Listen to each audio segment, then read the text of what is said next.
Hi, folks. This is Don Meisner with the North Country Fishing Report. Well, I told you again, I keep going back to this because I promised to pass on as much new things as I could find out about fishing going to these sport shows. Now, my purpose there is to represent our area. But also, I get a chance to walk around and talk to the different people that have the booths, from tackle manufacturers to people with lodges to just all kinds of things. And there were certain trends that I saw taking place at these shows. And here's I talked in another report about the $300 swim baits. But here's another thing that sort of goes along with this.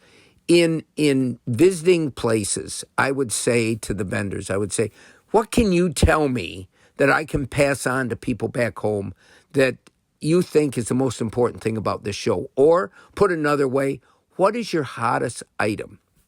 And most every single dealer told me that this year's hot item was swim baits. Okay, we talked about swim baits in another report, the $300 phenomena that I'll never be able to fully understand. But what I wanted to also tell you is that people believe that swim baits are going to make them better fishermen. What are swim baits? That's the first thing. A lot of you listening might not know what I'm talking about. Swim baits are they're lures that have been called swim baits because to make them work, you have to make them swim through the water. In other words, some of the things we use like flies or like soft plastic, hellgrammites or crayfish or even drop shot baits are perceived as being something a little different. But swim baits are lures that are shaped basically like a fish. They can be made out of soft plastic, and most of the soft plastic ones have a hook either embedded or you embed a hook in them.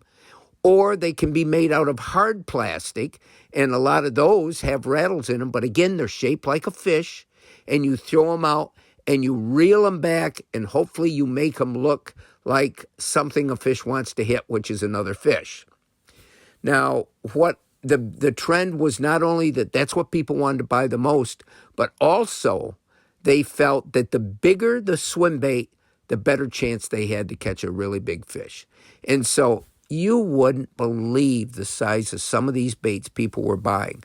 Swim baits that were 10, 12 inches long. My goodness, there have been days when I've been fishing out on the Grass River when if I caught a 10 or 12-inch fish, I was thrilled to death. I thought, that's a pretty good one.